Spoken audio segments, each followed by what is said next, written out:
One of the things that I thought was fascinating was reading and listening to Jim Caviezel talk about his experience playing Christ in your film. Yeah.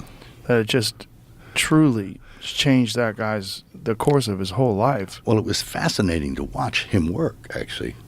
And most of the time, I just backed away because he was doing something and I've seen a lot of people portray Jesus in films, right?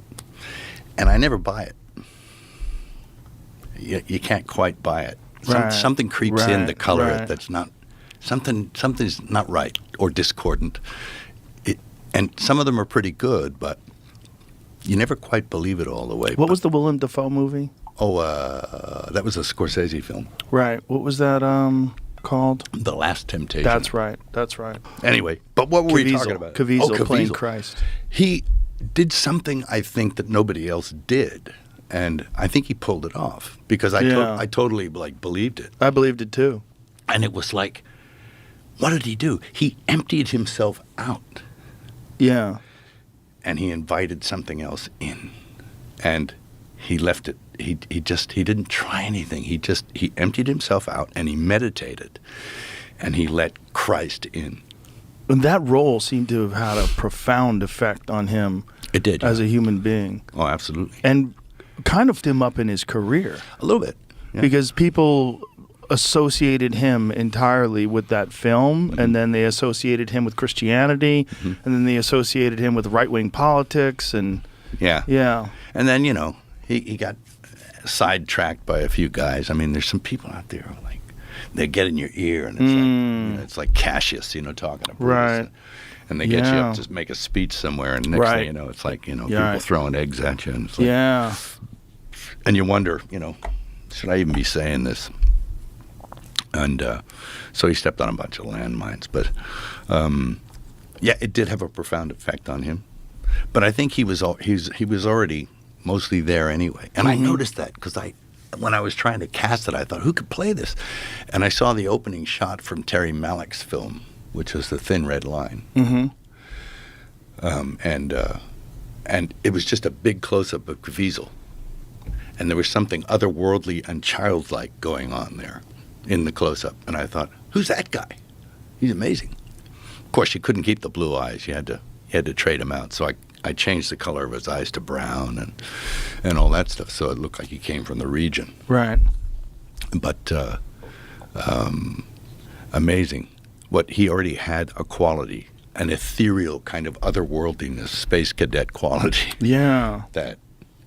And he's still kind of like that. He's still wow. I wish I had met him, or I haven't met him still, but I wish I'd seen him before and then after. To see what did that role change him? Because it seemed to have strengthened his faith. Sure, it did. Yeah. He got in real tight with it, and I think he had some experiences while he was doing it. He suffered a little, and didn't he get struck by lightning? Well, there's 2 times there was these lightning strikes happening on the set, and there was this guy with him. He was a young fella, one of the assistants on the film. His name was Jan, and old Jan was he's 6'2", Italian, northern Italian guy, If he tripped in the street, women would slide under him, It was that kind of stuff. The guy was like a babe magnet, right?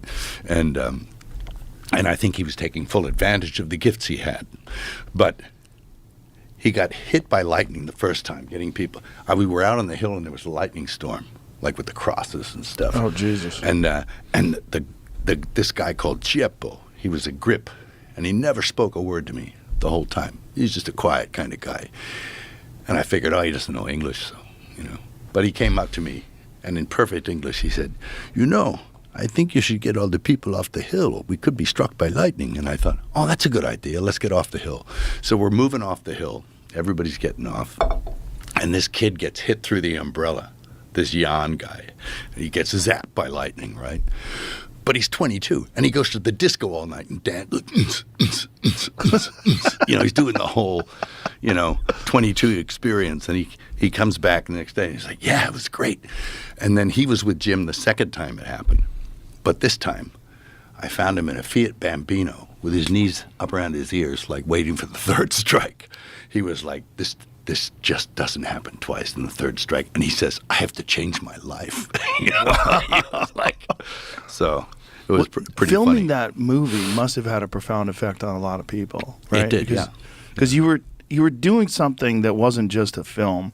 It was... Yeah, verite kind of. Yeah. And it was strengthening people's faith. That film was profound success, and a lot of people dismissed the idea of it even.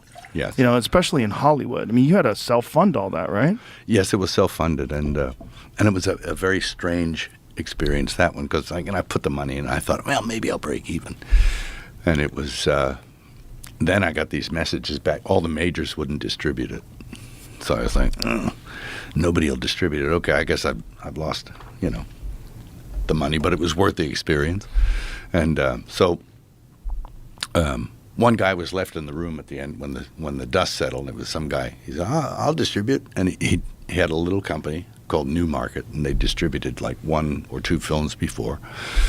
And I think it was a Charlize Theron movie called A Monster, about that horrible serial killer. Yeah. And he said, I'll do it.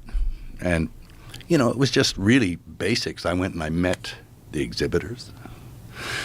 And, and this guy was like the distributor. This little company, it was just him and a toothless dog and a fax and an assistant. And it was like, okay, what's all the smoke and mirrors about this between the distribution and exhibition? I made handshake deals with all the exhibitors. Yeah, we'll show this. I said, okay. And then we put it out there. And it went out. Nobody expected it to do much, but it did phenomenally well. And there was this kind of thing in the town. They said, did anyone just see that? Did anyone just see what that guy did?